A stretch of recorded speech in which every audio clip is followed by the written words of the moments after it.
I'm Reggie. And I'm Brian. And this is R&B Talks. R&B Talks. Yeah, baby. Coming at you with the smooth vibes. Coming at you with the deep, smooth R&B sound. No, we're not. No. No. Sorry. That sucked. All right, well, anyway. It's done. Reggie, as always, how was your week? Delightful. I don't know. It wasn't convincing at all. Same old, like, as usual, dude. There's really nothing to note. I mean, just party time. I'm just doing my thing. Just doing your thing. Well, today was this week was one of those weeks where you felt like you had 9 arms and legs because all these different people were tugging you in different directions. Well, for me, like, I've just, this is the time of year where my activity level, like, increases, like, tenfold. So, like, I'm just bouncing around everywhere anyway. Like, I'm just trying to take advantage of the weather where it is, right? So it's just, before it gets too hot. I'm just tearing at it, dude. So for me, this is it. Okay, so I have a suggestion going along with your new course of 30 minutes of action daily. You said you ran out of trees and then you ran out of rocks. We should start our own version of the Highland Games. Well, I ran out of trees. Then I did my rock thing, leveled all that out. Then I cut down a tree. So now I'm cleaning the tree up. Yeah. So it's good. So you don't want to do my Highland game of chicken tossing? No, I don't want to toss chickens, dude. Dude, I'm telling you, we could create an entirely new genre of outdoor games. Call it the Southern Indiana Lowlander games. I'm sure we could. Tractor tilting, chicken tossing. Oh, I don't know if everybody's noticed yet. This is a different environment. I know. We've upgraded. Well, this is it's not the end goal here. Yeah. But this is to kind of have more room where I hit my head on those light stands probably 12 times last week. Yeah. It happens constantly. You have to like duck under them. Oh yeah, because it's just my office ain't that big, but man, it was just like I know I have like 3 different bruises on the top of my head from just whacking. And that's rough because you don't have any hair up there, so that's got to be just a direct hit. So this is just a way to get it off there, and it was like I found these at the secondhand store, and it was like, all right, well that'll work, and hastily put this up, and I tried to put the stuff on the wall. Yeah. That we had, because there is some things that we have on the wall, but like because of we take up most, it just doesn't. You like cut off everything, so it doesn't. That's okay. Until we get to a place where we can have some depth in the back, it's just not going to work out that way. Now, what I do want to do though is I may paint this green chroma key green, and then just be able to have like a digital background we put in post production. Those are a lot of fancy words, Reggie, that I don't exactly know. I know, just a green screen but you can like paint a your wall. Green screen. You can paint your wall with that green, and you can use it as a. We green could broadcast from any country in the world.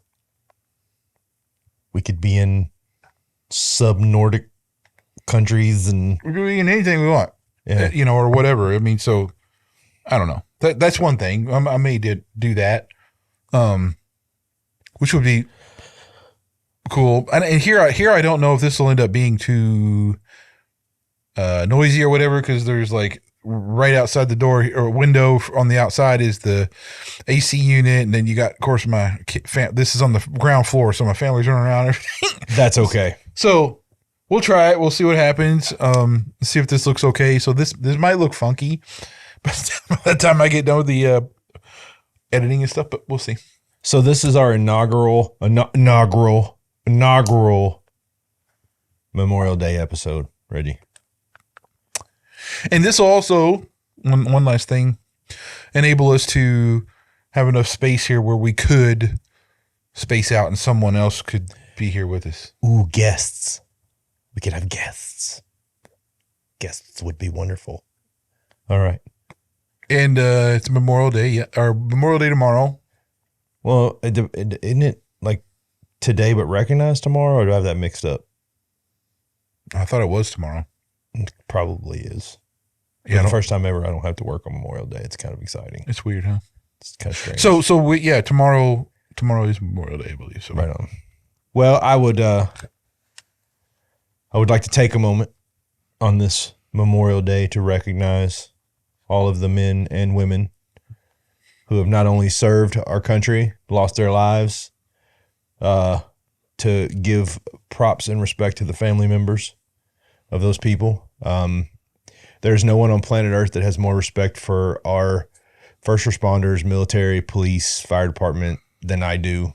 It doesn't exist. And I don't think there is enough that we do for those people that go out into the world and save our lives, defend our countries, and protect our freedoms. And I would just like to give them a shout out today and say thank you for being there to fight the battles that you fight. Because if you didn't, my freedoms wouldn't be what they are. there we go. So, all right, Reggie. I think we have something to talk about. A young man named Harrison Butker. Yeah, baby. So look, here's the thing. I really didn't care that much, to be fair here. I didn't, because it's just another thing you would expect in 2024, kind of the backlash and everything else. Okay, but when I saw these little clips, right, that's all you see, being just mutilated, everywhere. I thought, okay, now I'm curious. So, I found the Benedictine College, actual commencement address. Yes, and I watched it myself. Right. Yeah. It's 20 minutes long. Really wasn't that big a deal. And I watched all of it, and I was, again, not unsurprisingly, I was astounded at the idiocy and the lack of, I would say, moral fiber that anyone would have to put that address into the way they did. And for all the people, I'll say this, I'll even speak it strongly. If you think Harrison Butker is bad, then you haven't heard this show, because we've very strongly stated the same things that Harrison Butker has stated in a much more aggressive way. In a much more aggressive way. Yes. And I frankly am unapologetic, and I don't care what you think about it. That's what we think. Yeah. And that's all there is to it. But so Brian, let me ask you this. Here's the thing. Since you watched the commencement address, what were some of the things that you caught from that would maybe be like a highlight for you? Like that was either bad or good? I really didn't see anything bad. Was the only thing I really thought was bad is, bro, assert yourself. Don't, he was unapologetic. I thought that was great. He said what was on his mind. And if you really boil down to it, all he really did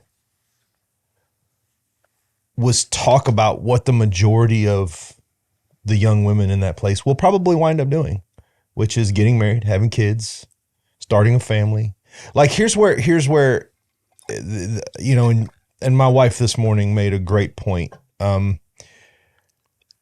When my wife and I first started dating, I made the choice to tell her, we're not going to get married. I want you to finish your college degree. Don't quit halfway, finish it. And then she did that, but she said my whole goal the whole time I was getting my bachelor's was to get to the point where we could get married. She goes, and then once I got out, she goes, my concern was getting married and starting a family. Now, you were talking about my wife, who's a fiercely independent human being who loves her job and loves working for people and loves helping people.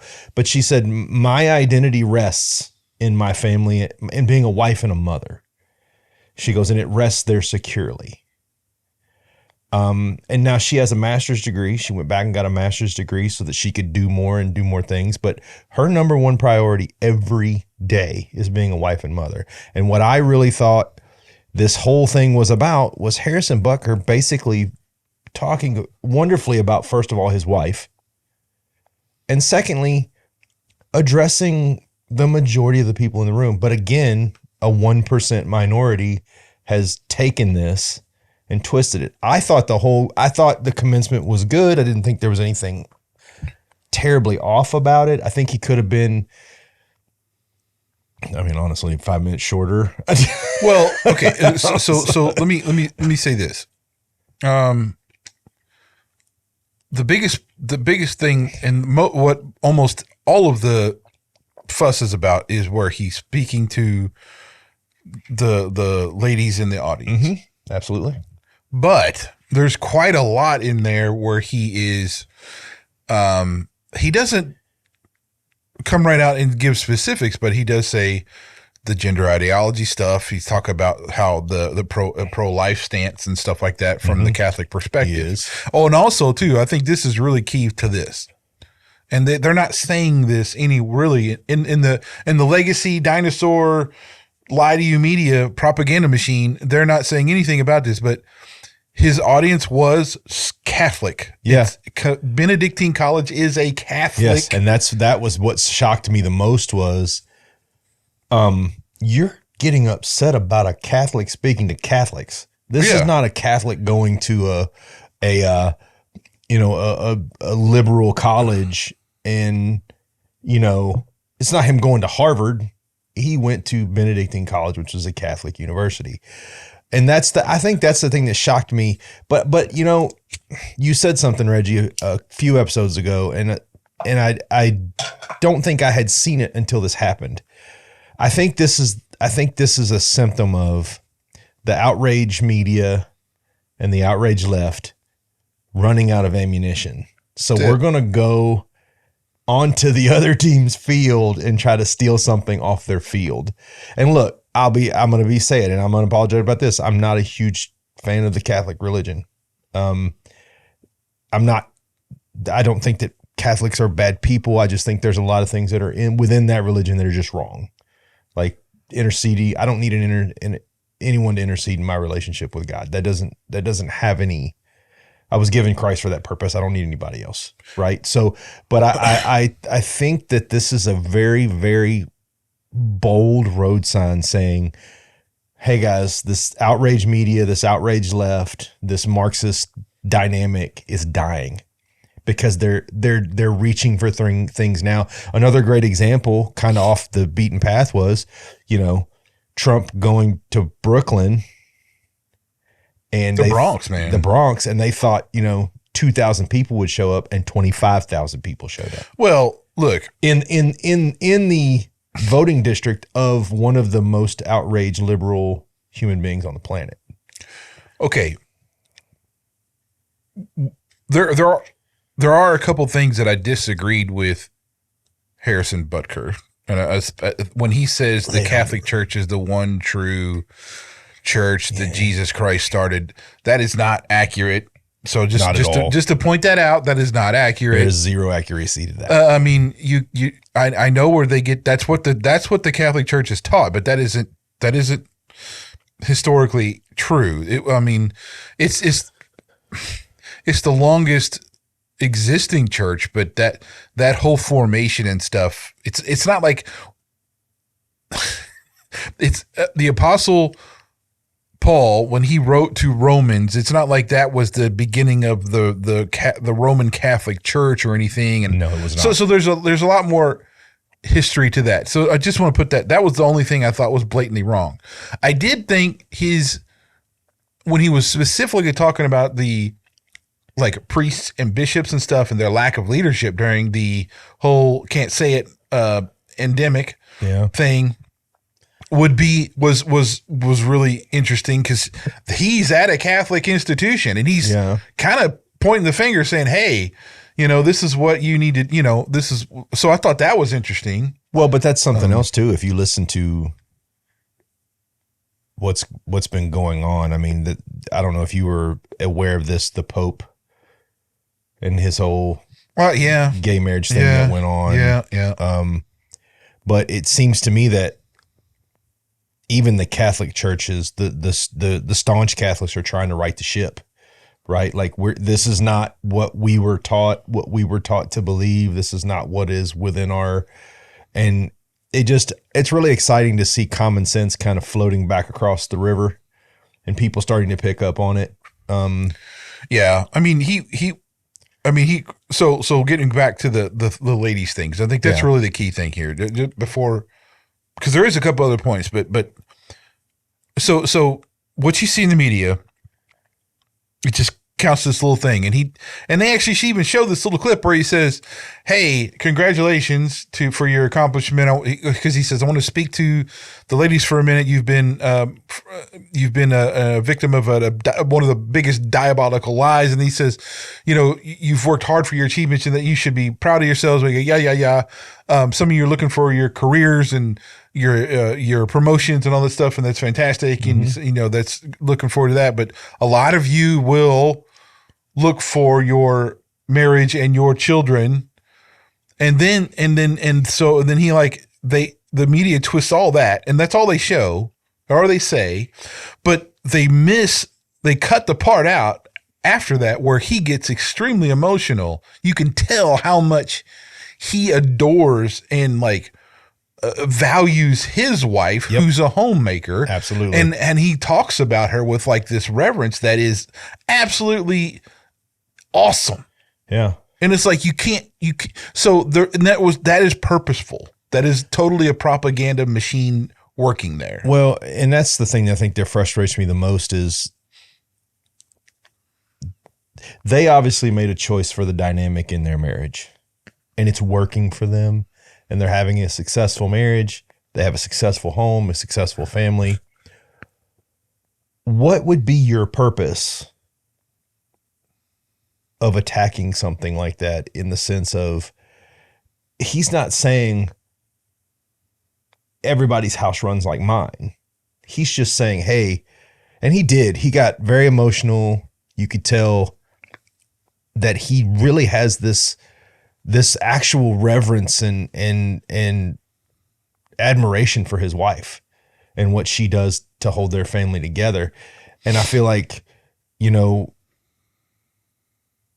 the way they chop that clip up, it's so intentional. And I've even seen it chopped up in a 12-second. Oh, I know. Blurb. And the thing is, you look at the NFL and how much domestic violence has gone on in the NFL, and how much how many people have been arrested for this and that and all this kind of stuff. Yeah.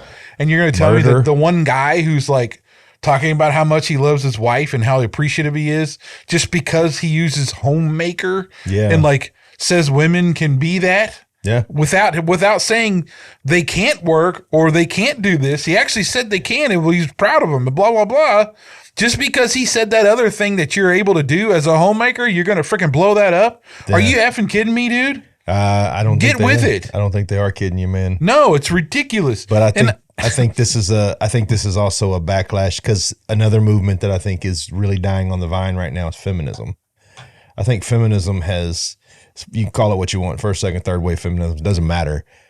Feminism is struggling right now because I think what's happened, especially over these last 5 years, which is kind of what's causing this kind of salty reaction to Harrison Butker and what he said, was a lot of these worldly women really thought that they could drive the world in the direction they wanted it to go, where they could be in charge. But the fact of the matter is, and this is not me knocking anybody, I won't ever do that as far as just a woman. And I have my belief, and I do believe, I know my belief is right. But when they have figured out that they can't change the tilt and rotation of the world to their favor. So you're seeing this, I feel like, a death of feminism. I feel like it's just dying on the vine, because I think the natural order is coming back. And what you're hearing is the last death rattle, is the last urgent fight to try to maybe hang on to this kind of cockamamie dream that was feminism, which actually feminism is literally a very long tirade of all the things a woman can't do. And that's what shocks me, is if you're a feminist, the first thing you get is a list of 50 things you can't do. Well, I thought that was what feminism was supposed to be, was to free you to do whatever you wanted to do. So again, this kind of clashing of messages. But I mean, at the end of it, after watching the 20-minute commencement speech, you're right. There were some things that, but when I hear things like the things that we talked about that we disagreed with, I just kind of throw them off because I don't really sweat those things a lot. No, I mean, because I'm more in tune to the fact that, number one, he called out his own religion. Like he stepped up and was like, "You're getting it wrong. Stop it." And two, it was a completely flattering, greatly painted picture of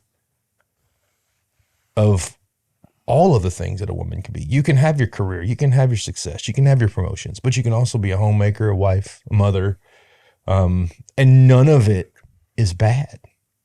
No, and I mean, he does say, so going back to your point about I mean, and we've said this too, men are necessary, and he said men set the tone of the culture.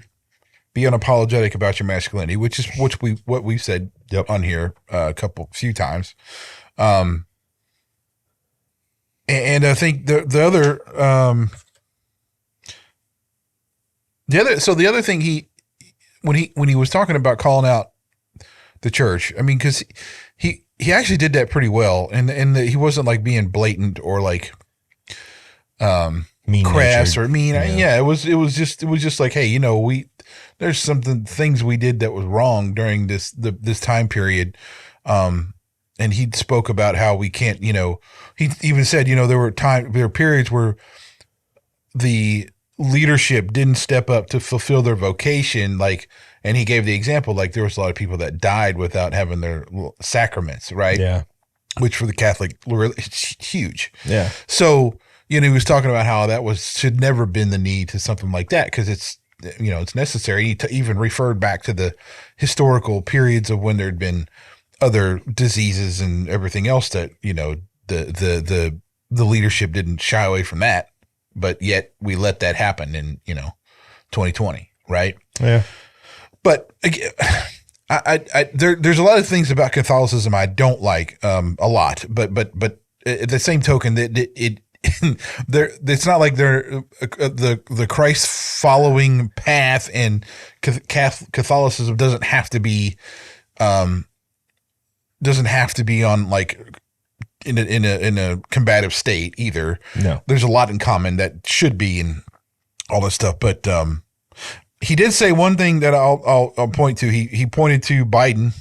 Yeah, he said Biden proclaims to be a Catholic, yet he does the sign of the cross at a pro-abortion rally. So I thought that he's pinned that one directly on correctly. Yeah. And then he said being Catholic alone doesn't cut it, right? Because he was saying, stop pretending the Church of Nice is a winning proposition. Exactly. It's not where the church is not meant to be nice. It's really meant to call you to be more like Christ. So that was cool. I thought mentioning the film Silence was it. I never saw it because I knew it was I knew what it was, and I didn't really care to. And if you're not familiar with it, it's just it is he mentions it in the commencement speech, but it's a stupid film where they pretty much portray the Catholic priest and going off and being on loan and all. It's just I don't know. I haven't watched it. I just knew what it was about, and I thought it was dumb. But it's a secular way of looking at. That's how they want. What he says. It's actually how they want Catholicism to look like. All alone, by yourself, isolated, without influencing anything, which is not exactly. It's not. And he pretty much sums it up. He says it's not. That's not how it's meant to be. I mean, wasn't built for that. No.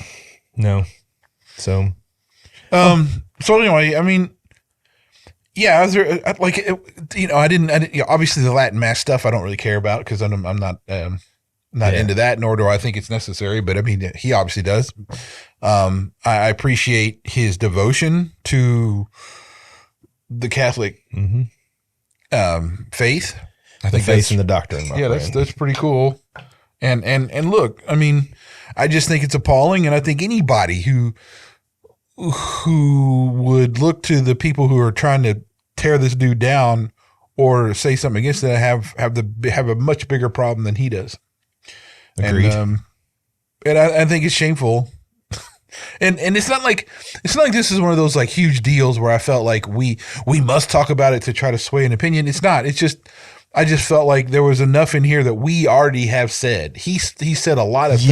Yeah, he seemed to almost have backed up our views a little bit in the sense that, you know, we don't apologize for masculinity. We don't apologize for the roles that are we believe in, right? That are the proper roles. I just feel like, again, I feel like this is just we're at this point where we're in the death rattle of this hard leftist Marxist garbage that we've been watching, and they're fighting furiously to try to keep it alive, but they're just losing ground daily. It's nonsense, dude. I mean, I think I saw this, and we can veer away into that Trump rally thing a little bit, because I thought it was fascinating that even some of the anti-Trump people who were going to the rally when they were interviewed were shocked. Because of course they're buying into this thing where they think that any Trump supporter is a racist, bigot, you know, all this stuff, and it's just nonsense, right? And so when you see somebody who's animately against Trump and they can't refute what they see, then it becomes a whole different reality, you know? Well, I think that what you're seeing now is, and it's blatantly obvious in what I'm reading, is even the lunatic left that wanted Biden in office has seen what they've done and seen that it's not manageable, nor is it, you know, attainable to continue down this direction. And I think what you're seeing is a lot of voters who probably aren't conservative, but are probably not so stupid as to say, I want to vote for Biden again. So they're showing up at these Trump rallies because they want to hear something from him that would give them a reason to vote for him. That's the difference now. 4 years ago, they would have shown up to throw eggs at him. But now they're literally showing up because they want to hear something that they can use to justify voting for him. I mean, look,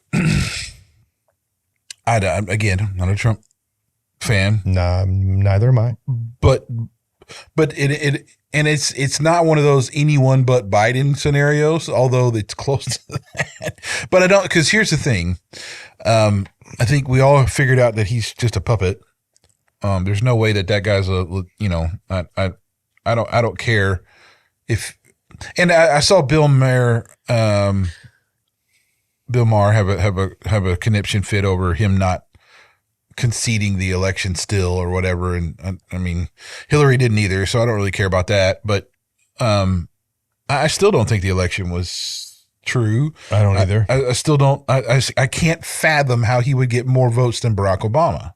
Yeah. There's no way. Yeah. Okay. This is what I'm saying. I was in no way a Barack Obama fan. But no, but it was I expected it. Yeah, I guess. Yeah, he was. I mean, you can't take things away from Obama. Like, he was a very, very good speaker. He was very calm in pressure situations. You never saw him get rattled, right? So there was a lot of things that he did surface wise that could give you confidence in who he was. And Biden has never been that, not as far as even when he was the vice president under Barack Obama, I was not confident in his natures at all. Right. So, you know, and as far as this Trump derangement thing goes, I'm not a Trump fan. If it's Trump and Biden, will I vote for Trump? Yep. I'd rather have a Trump than a Biden. As many things as he does that I disagree with, and there are many things that he has said and done that I've been utterly thrown off by. I mean, everybody always pins that whole thing. Well, you're electing a criminal. I mean, look, man. Are we though? Here's the thing: all the things that he did, were under the laws laid out by our federal government. The only people that think it's criminal are the people that can't use it for gain.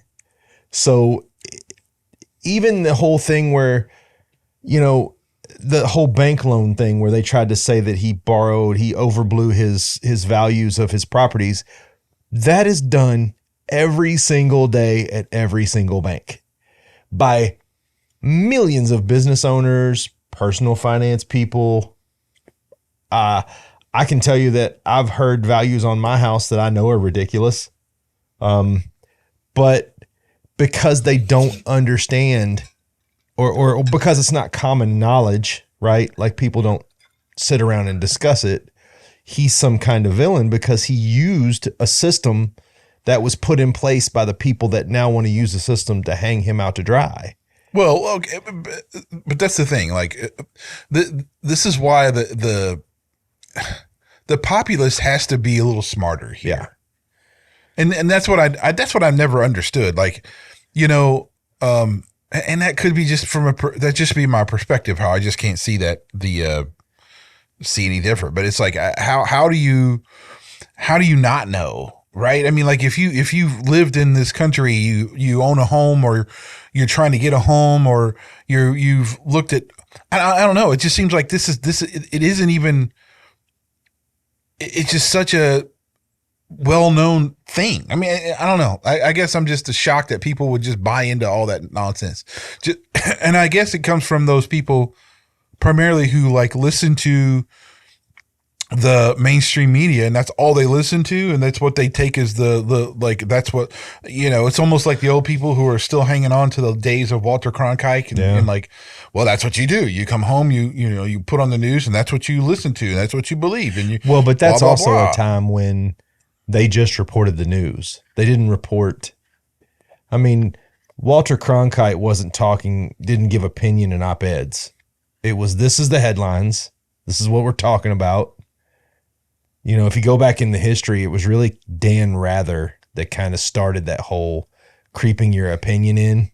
Well, but they've always twisted headline wording and stuff to do something, to initiate. I think that's something. For ratings, right? More than anything, it was for ratings. I think when you have the big cabals like actually start buying up all the media outlets, that's when you started seeing a lot more of the stuff shift, and that's been decades. Well, I think many decades. I think also when you began to see news I feel like news went away from being news and went to being entertainment, and examples would be, the Bill Maher show. That's an example of news actually being turned to entertainment, not news. It's not news though. It's a show. He hides it under the guise of it being news, but the only news that he really talks about is the news with which he sees fit to talk about. I'll give him credit. I mean, he isn't like as much of a shill though as like everybody else. Well, he's not. I mean, and I've seen him go after a few people in his own party, and you know, he went after AOC, he went after Gavin Newsom. Like he took sometimes, yeah. He's gone after him a little bit. I think Bill Maher. I keep saying Mayor. Why do I keep saying that? But Maher is one of the few people who I don't like detest. You know, like, but I still don't appreciate how he's, even though he's done this like and I'm not saying. Look, here's the thing. I'm not saying like right wing is the way to go or anything. I just don't think it's left wing. Well, here's my opinion, right? Here's my thing. But you have, I think every person is liberal thinking about certain things and conservative thinking about certain things, depending on the person, right? Yeah. So as far as I'm concerned, the two-party system is garbage. Yeah. Right? Like it's not a workable system. It's proven itself time and time again to not be a workable system. I think what we really need to do is start just talking about what the country needs, what the people need, and who can provide that in the best possible way. And I don't care if you're a Republican or a Democrat. I don't care if you're independent or libertarian or, you know, I just care that you are smart enough to understand the position we're in and have the wherewithal to act upon that position in a way that keeps America safe and keeps America working forward, right? Yeah, let's just remember, though, historically, that it didn't start out being two parties. Yeah, it didn't. No. There was a lot of parties. Yeah. And slowly you saw these two predominant ones kind of take over. pretty much eat the rest of them, you Yeah. know? So there's that. All right. So the other thing, moving on, is this, I found this fascinating. And I think this kind of,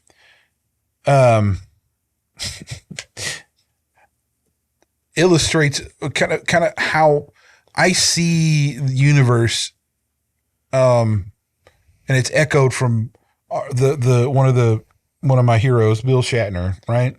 William Shatner. So here, I'll read this quote that I got, and this, now keep in mind, I do want to preface this and say this is from the Star Trek, the original series of movies Facebook group. Okay, so Sorry, man. I know. It popped up because I'm a nerd. In my feed the other day, and but it caught my attention. So whether or not this is verifiable William Shatner or not, I couldn't find that necessarily. But if I do between now and the time this video goes up, it'll be in the description to verify that. Here's what he said. Last year, I had a life-changing experience at 90 years old. I went to space after decades of playing an iconic science fiction character who was exploring the universe. I thought I would experience a deep connection with the immensity around us, a deep call for endless exploration. I was absolutely wrong. The strangest feeling that dominated everything else by far was the deepest grief that I had ever experienced. I understood in the clearest possible way that we were living in a tiny oasis of life, surrounded by an immensity of death. I didn't see infinite possibilities of worlds to explore, of adventures to have, or living creatures to connect with. I saw the deepest darkness I could have ever imagined, contrasting so starkly with the welcoming warmth of our nurturing home planet. This was an immensely powerful awakening for me. It filled me with sadness. I realized that we had spent decades, if not centuries, being obsessed with looking away, with looking outside. I did my share in popularizing the idea that space was the final frontier, but I had to get to space to understand that Earth is and will stay our only home, and that we have been ravaging it relentlessly, making it uninhabitable. Now, the last part about the uninhabitable thing, but listen, here, this is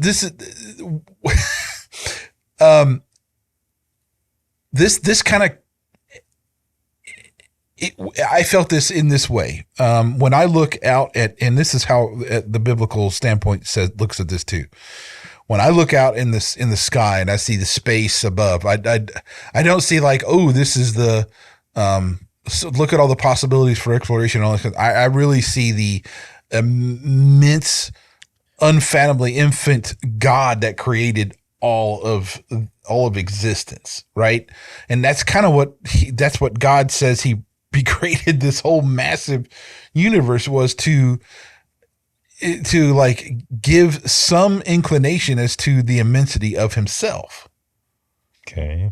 So I never looked at like UFO phenomena and all that kind of stuff as being legitimate, because I'm looking at it going, no, there's other explanations for that, including spiritual ones, by the way, but we won't get into that right now. But the creation is so vast, so immense to reveal a creator.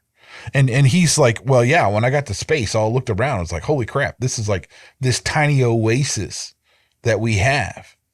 That is our home. And it's like the realization that you're looking around at all of this stuff, and it's like there's this one blue ball of life that is there, that is to be cherished, and like that's it.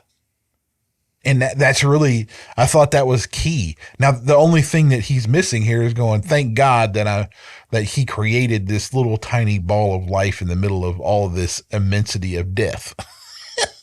But anyway. Well, but wasn't it Shatner too that made the statement? That was what so, this was something he said, and this has been a couple years ago, but he said the tantalization of science fiction is to make us believe that the deeper that we go into space, the more unexplored territory there is and the more adventure. I think it's almost poetic that he went up and realized that what was there was the massive void that surrounds what we are. Which goes back to something, you know, it even goes back to Einstein. Einstein had a theory that black holes were a manifestation of God, right? That God moved parallel along the lines of black holes, making casual changes to the universe, right? So, well, it's sort of a theory. Right? It's not. But then there's the have you ever heard of the heaven theory? October 12th, 2016, the heaven theory was released, and it said all black holes were made in heaven, accelerate all the particles and that are non-living to its current perception of time. Since it travels close to light speed, non-living particles decay into light, then into entropy, which would cause large black holes to pop up all over the universe, followed by relatively slow heat death. What they believe that this is God's manifestation of making changes in the universe. He pulls in the particles or the fabric that he wants to change, and by killing off that fabric and recreating new fabric. Now, I don't know that there's ever been a theory that anything living has come out of a black hole, right? But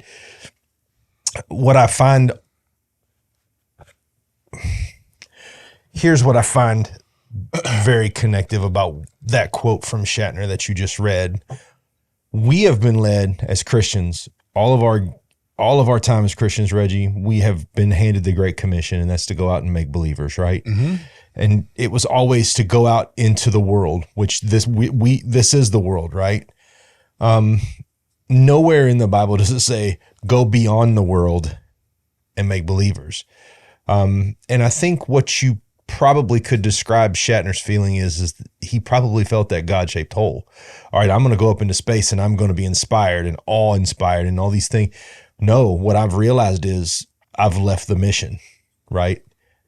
I'm looking at our little ball of life in the universe and realizing that by going here, I've left the mission.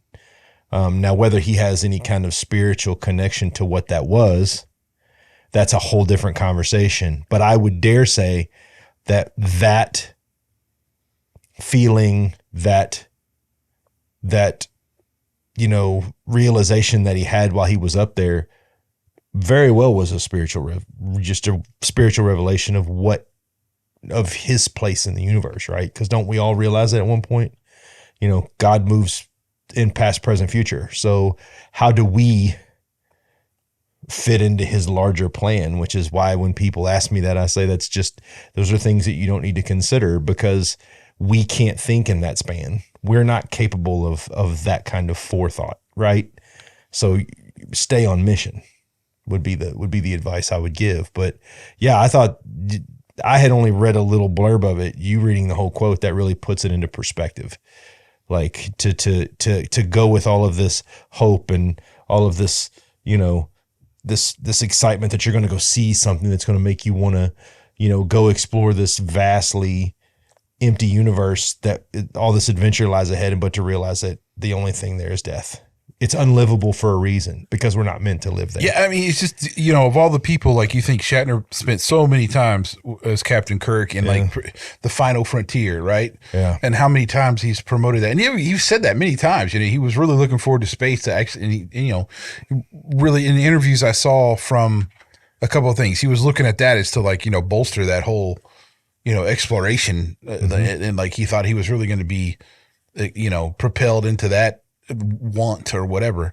But it was a holy crap. This is, you know, there's nothing here. You know, and I think, but that's really where it does pull back into your, you know, God is what's immense. You are not even on the radar, and then, you know, if you look at our what I found early on, when you're talking about thinking about the universe and how big it is, and you look at the stars, and they have like the measurements of how big the stars are, and how, you know, even our single star, like, is not even a pinprick in like the largest star that we've been able to find. Mm-hmm. Like Earth, you can't even measure it in comparison if you're looking at them, right? And so then you have like galaxies, and solar systems and nebulas that are just freaking, I mean, it's unimaginably that we can't even comprehend something that big. The only reason why we can see it is we're like so many light years away that that we're able to see it all, and we're just seeing it from so far back. It's like the size of that is just incredible. So the reality is that we are so insignificantly tiny into the whole picture of existence. And to know that the reason that is that way is to reveal the creator. That's just amazing. And he does that. It's on purpose. Well, but here's the thing that I would tell people too, from the minuscule to the massive, it's all on purpose, right? It's all part of the plan. And I really hope that people understand, I'm a big science guy. I like to read science journals. I like to listen to what people discover, but here's the facts. We live in a world that revolves on its own, no strings attached. We have a sun and a moon, and we spin on an axis that's invisible. There are miracles happening every day, right? And they're completely seeable miracles, right? Like the sun drops, the sun comes up, the earth is rotating, the moon. I mean, all these things are miracles. And we so desperately want to step away from just giving over a power and saying, God, you're awesome and you're going to take care of this, that we begin to create theories, not facts, theories of the theory of relativity, physics. All these things are not provable. Physics to a degree is, but I'm talking about the Big Bang Theory. No, I know what you mean. All these things, right? I mean, the law of thermodynamics, the law of gravity, all that stuff is known constants that we've established. But here's the thing, though, that's important: is big and if everything was based on nature, then we have no significance whatsoever inside the whole universe. We are so imperceptibly small that we don't matter at all. Yeah. Nothing, not even our planet. Yeah. Like we don't measure on the stick at all, like at all. So as far as nature goes, there's no purpose. Like we don't. I don't think people realize how absolutely astonishing it is that a God of the universe chronicled a book like the Bible, which was basically in his mind. Let's be honest. In his mind, those were insignificant, non-cataclysmic events that he had laid out whenever in the previous times he was there.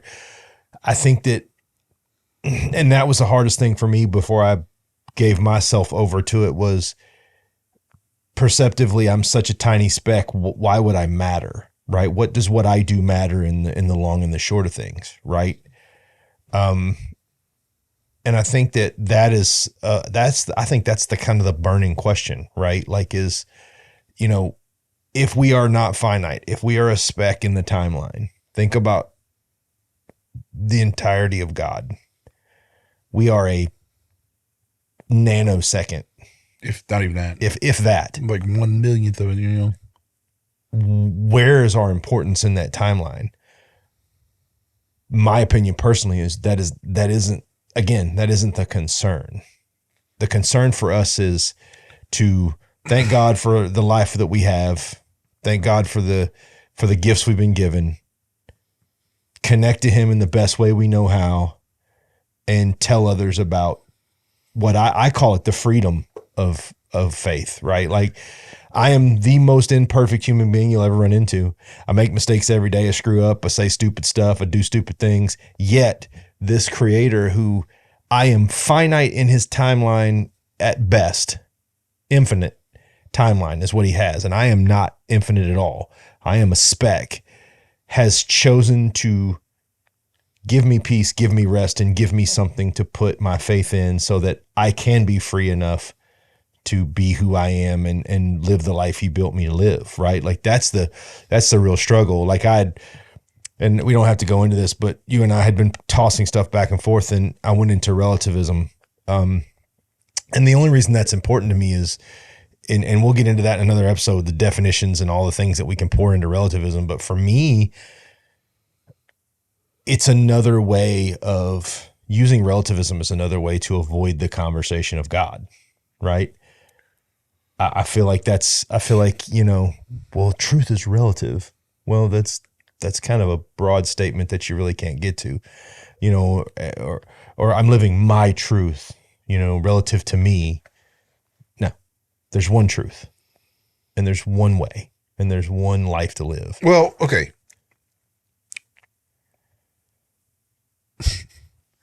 Relativism will tell you that you give your own self importance. Yes. Your own path is where you should focus on, whatever you deem it to be. Yeah. You could broaden that out to go to how society defined what is where you should belong. You could flower that out to be like, well, it's relative to what my family is doing. It's relative to what culture is doing. You can do that from many different points. And this is kind of why I was asking the question, because this relativism itself has lots of different branches and uses.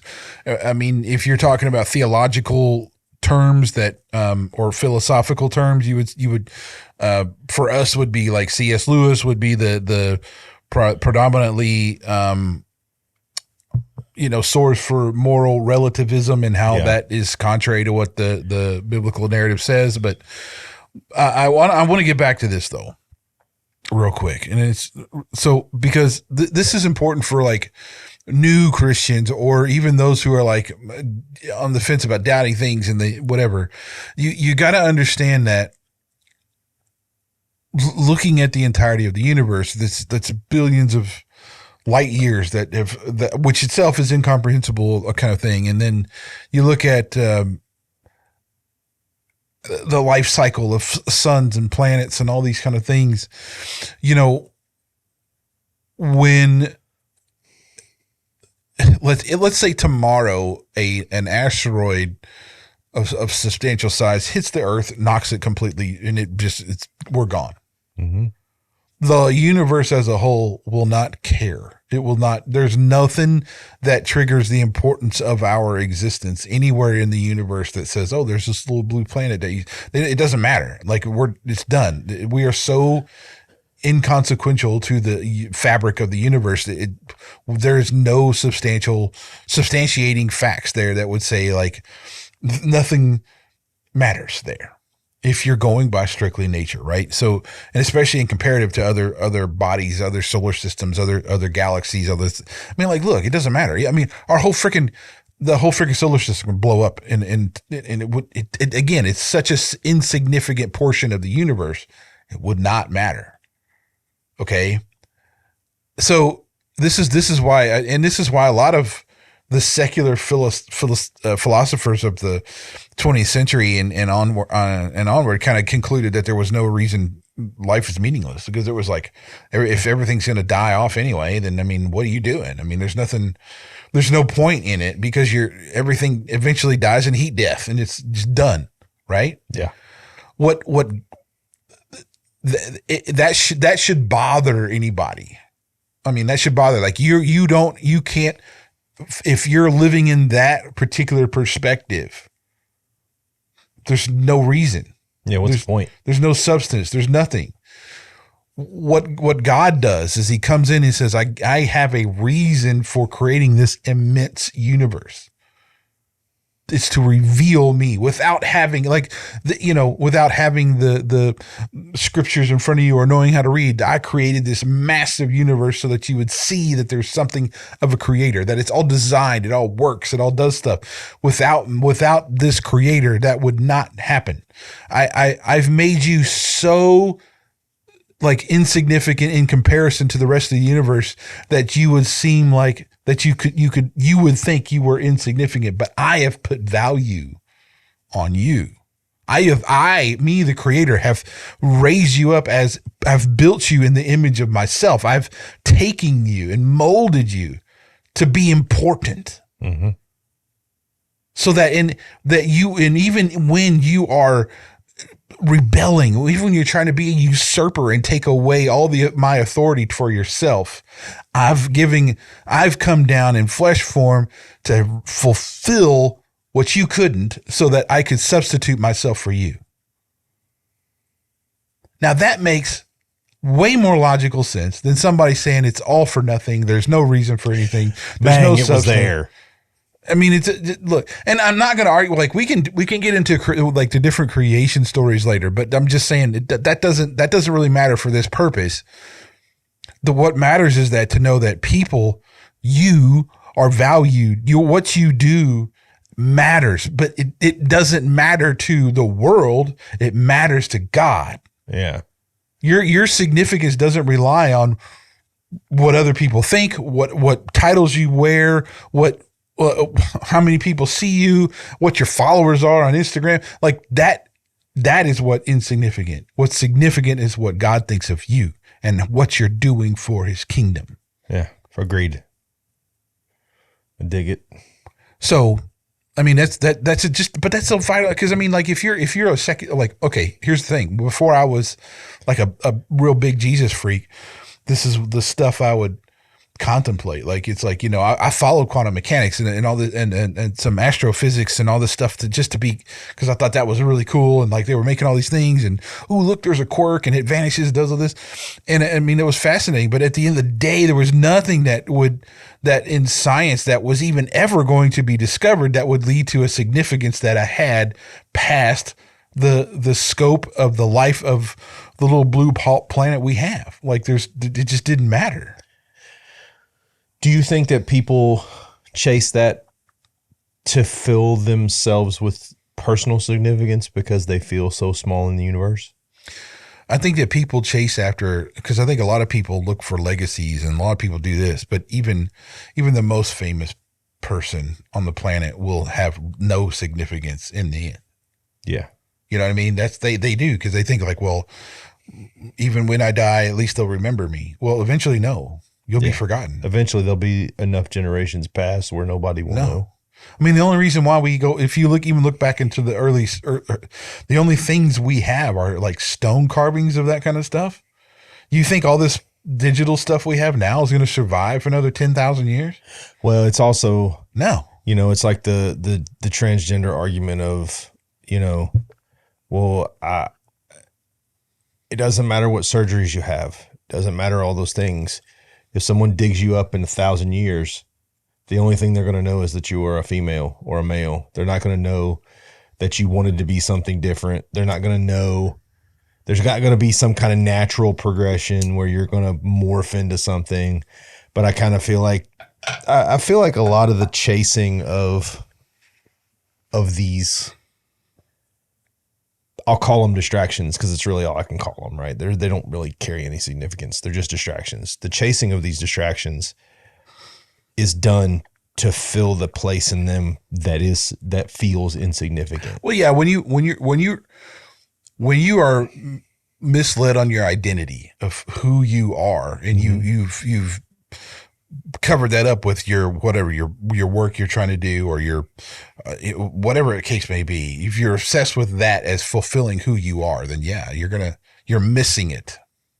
You're missing the whole picture, because your whole identity is wrapped up in something that isn't who you are. Yeah, it's not bound around that. It's crazy. Which we talked about that extensively. Yeah. All right. So the other, moving on. Did you see, and this isn't anything we need to spend a whole lot of time on, but there was a Fresh and Fit conference, I think is what it was. And they had a bunch of these guys up in this panel giving a talk. Okay. And there was this one dude who looked like he spends all of his time in the gym. Mm-hmm. And was like, he was like, you're not a man unless you're, pretty much a fit freak and got money in the bank. And I mean, it was like all these materialistic stuff, and you had to look like he does. Right. Mm-hmm. And there was one guy who was a Christian on the council who said, no, I don't have to be. And it got in this heated argument. And this guy was like, stood up and was like he was a real jerk. Yeah.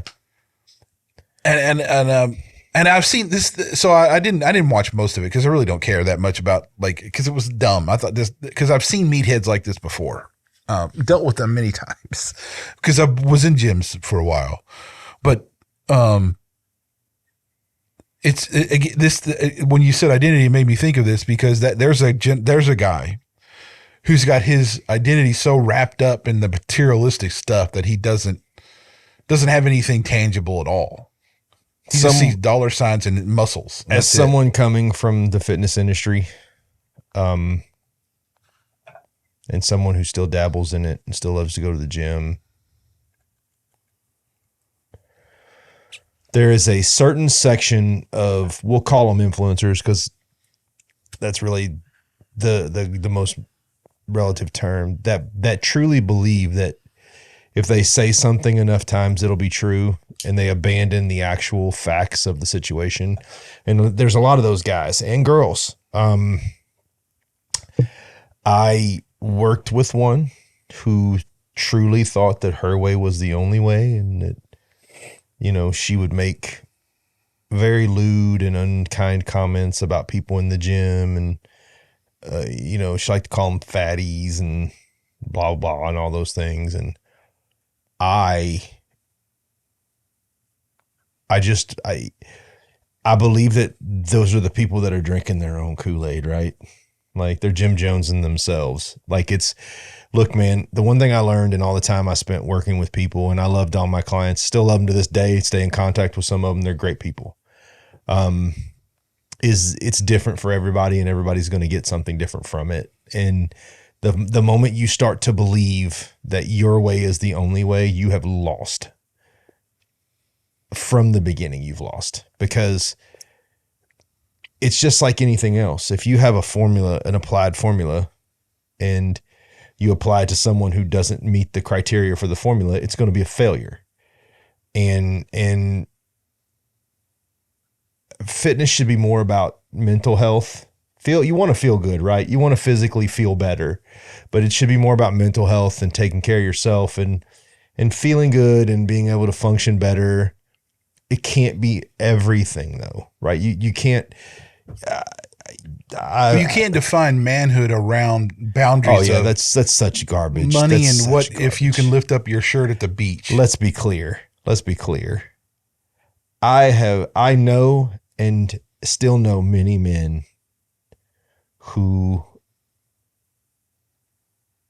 do not fit the definable definition of fitness that are complete and utter badasses that don't need to have 6-pack abs to get their point across, and don't need this whole thing of, I call it the Goggins theory, because Goggins, although I like Goggins is hardcore. So Goggins, very hardcore, dude. Very hardcore. I love his effort and his drive, but sometimes the things that he says, you don't know a person until you know a person.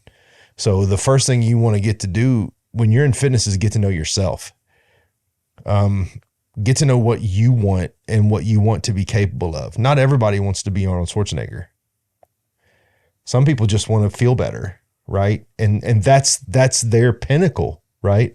Like I had people that I worked with that literally, I just want to move some. I just want to get some movement. I want to get a little stronger. I want to feel better about myself. Okay. That's perfectly okay. If that's what I can help you do, that's fine. But this whole world of, well, if you don't have a 6-pack and 20-inch biceps, you're a waste. That dude needs to shut up. Dude. And if he was here, I would tell him to shut up. I mean, he was so angry. And I was like, and this guy, I just thought, I felt really sorry for him. Yeah. Like he was really hot. And I'm like, okay, he might have taken a little too much, andro, that testosterone. Yeah, it might be a little bit on that, or even some other stuff. But it may, like, if you are obsessed with money, wealth, acquisitions, your body, then you really have some self-security issues. You really need to work out. Like you didn't, because any of those things can be taken away in an instant. Yeah. It's done. So, I mean, especially the fitness thing, all you need is one significant injury in the wrong part of your body. You're done. Another great example of that. And I'm another person that I'm not necessarily a fan of, but what happened to Andrew Tate? Wealthy, money, and all of a sudden wound up in a Romanian prison on a trumped up charge that they actually found out was not valid. But that's an example of, hey, I focused on being wealthy, healthy, blah, blah, blah. I'm going to be a dominator. I'm going to take over. And then all of a sudden you're sitting in a Romanian jail looking down the barrel of a very long sentence if things don't work out for you. That's how quickly the trigger can be pulled on you and things can be snatched out from underneath you. I mean, like, there's a purpose to your body as a temple. I mean, like understanding that you're a vessel for the Most High God, right? From a Christian perspective. Mm-hmm. But we're all shaped, and genetics play a huge part in everything we do. Mm-hmm. There's people who genetically would never be able to attain that significant of a body change. Mm-hmm. And I would say this, I guess everybody has the potential to get there, but the scope of what it would take to do so is beyond what anybody would do or be able to do, or even a Groggins. Like if he was putting in, like, that same attitude wouldn't function in, like, well, even like if it was in my body, for instance, that might not work. You know what I'm saying? It doesn't matter how hard you want to work. Yeah. Sometimes your genetics dictate what's going to be okay, what's not. Well, and I think also too, when and where you start. I think the later on you wait in life to start, the less, It takes more money, more time, more effort, more energy. All that stuff. Like, you can do that if a 55-year-old dude says, you know what, I'm gonna get ripped. I'm gonna put all my time and energy into get ripped. Yeah, you can, but Lord, that's a tough road. Yeah, it's a tough road to hoe. I can tell you, as somebody who just turned 49 years old, I'm a pretty strong guy for my age, and it takes a ton of work to get strong like that and to stay strong and to stay in the game. And, I enjoy working out. I do. Like, I've had spiritual moments during workouts where I've broken my body down, and, you go into that kind of mind space of, you're asking for recovery, but I'm past that point of wanting to be a 6-pack athlete. Right. Like, I want to feel good. I want to be able to run with my boys. I want to be able to do what I need to do. Well, that's it, dude. I mean, look, I'm not saying I'm a beacon of freaking manly health or anything. I'm not saying that. I've put on way too much weight from all the years of travel and everything else I was doing. I mean, full honesty, open. Yeah, I get it, Yeah. but that doesn't, I view that as a in the negative, but can I go do things with my girls? Yes. Yeah. Can I get out there and lift a tree stump above my head, and if I need to? Yeah.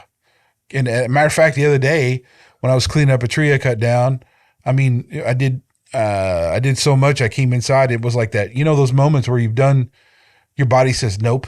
Yeah. Just like you have trouble. Had a few of those. Oh, I was walking up the stairs and my whole body said, no, we ain't doing this. And like, I almost fell down the downstairs because my freaking legs were just like, nope, you've done enough today. Right. Yeah.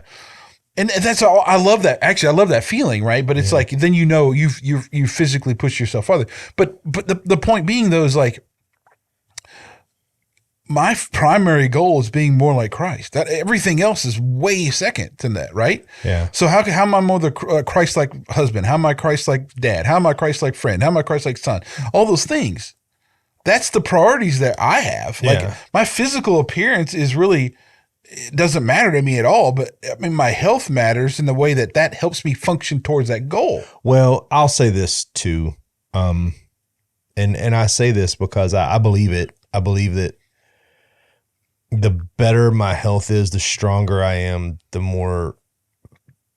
the more physical ability I have, the better I can carry out the things I need to carry out. Exactly. And for me, to be, right now I'm sitting at right around, I'd say probably about 235, 238, somewhere in there. I'm less likely to go kill myself, stay strong. But I mean, also too, I believe that God creates different types of people for different reasons too. Like, I think you and I are more the warrior vein, right? Like, dude, somebody, look, I don't want to hurt nobody, but I'm saying it's not like I'm incapable of defending myself from my family. But I think what I'm saying is that you and I are more in the warrior vein. Like, we're going to take up the sword and the shield when we need to. I think God creates, intelligent people who are able to think deeply, and I think God creates emotionally intelligent people who are able to feel deeply. I just think that there's different things that we see within ourselves.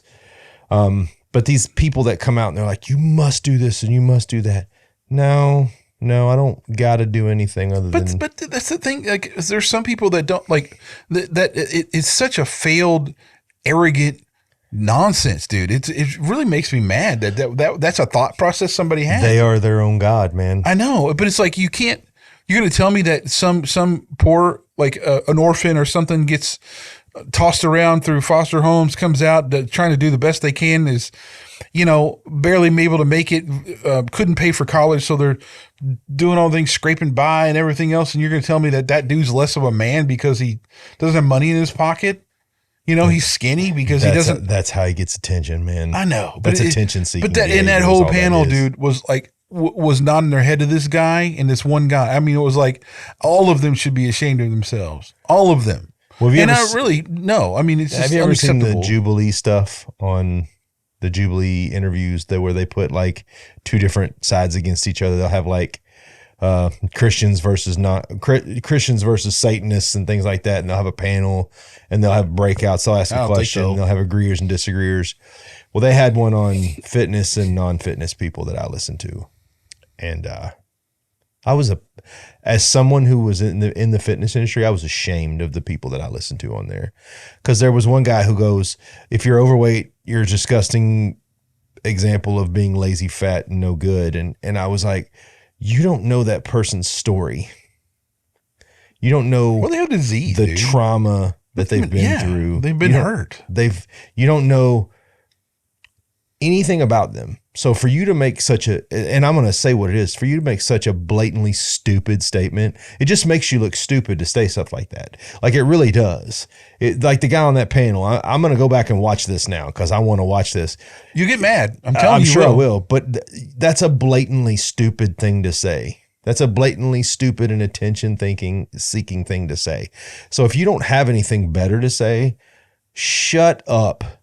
Yeah, I mean, let me tell you something, man. The best results I ever had with any clients were the clients that I got to know first and got to understand. I heard their stories. I heard the divorces that caused problems. I heard the abusive moms and dads. I heard the, children that had passed away and they were struggling. And I heard those stories, and I used forms of motivation that would help them within their story. And never was I prouder of those people than what they accomplished. That guy is a utter moron.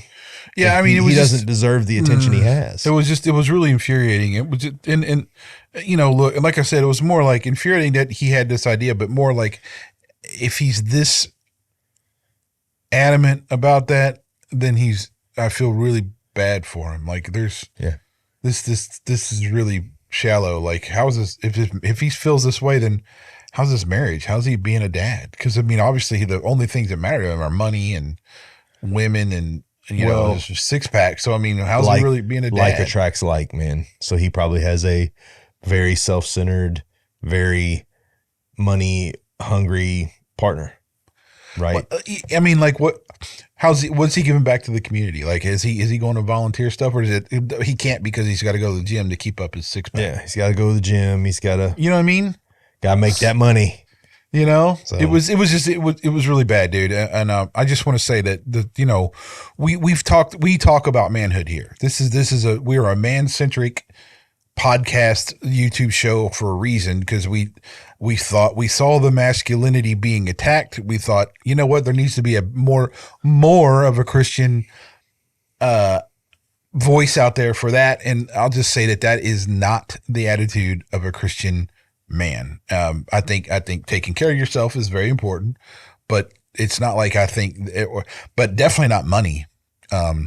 Money and wealth and acquisitions and stuff have no bearing on anything. Matter of fact, the more you give away, the better off you are. Yeah. So, anyway, that's all we have for you all today. Happy birthday to Mr. Brian over Thank here. you, sir. 49. Yep. I got another year before I'm 50. Sweet. And yeah, man, it's been good. And happy Memorial Day. Yes, happy Memorial Day. Again, thank you to all you first responders, Indeed. military, all those people out there that are keeping us safe and protecting us every day. Be sure to like, Subscribe. but more than that, there's this oval button. It's black and there's a white word and there's a subscribe. It could be different colors. Could be. Or you could be colorblind. It could be non-color. Could be. Just click it anyway. Okay. Wherever you see the word subscribe, click, click, click, click, click, click. Click, click, click, click. And apparently we need to react to more of the Pablo Pluma stuff that continually gets comments all the time. Listen to this. I Listen know. to this. I know. So we'll have to do that soon. Yeah, we'll have to do that soon. But, and if you got any suggestions for anything you want to hear from us, when you subscribe and comment, put it in the comments, man. Well, We're on B Talks. see you later. Bye-bye.